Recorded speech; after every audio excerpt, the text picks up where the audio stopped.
धेरै पहिलाको कुरा हो। हिमालको काखमा बसेको सानो गाउँ चन्द्रपुरमा आर्यन नामको एक गरिब तर जिज्ञासु केटो बस्थ्यो।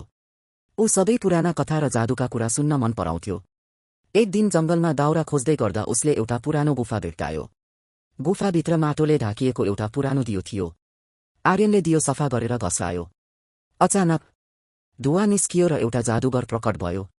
जादुगरले भन्यो, हे बालक, म यो दियोको रक्षक हुँ।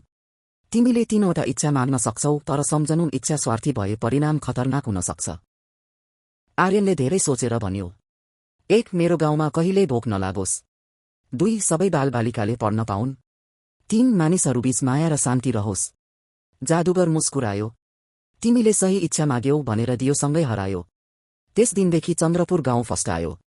खेतबारी हरियो भए, स्कुल खुल्यो र मानिसहरू खुसीसाथ बस्न थाले। आर्यन चाहिँ ठूलो भएर गाउँकै शिक्षक बन्यो।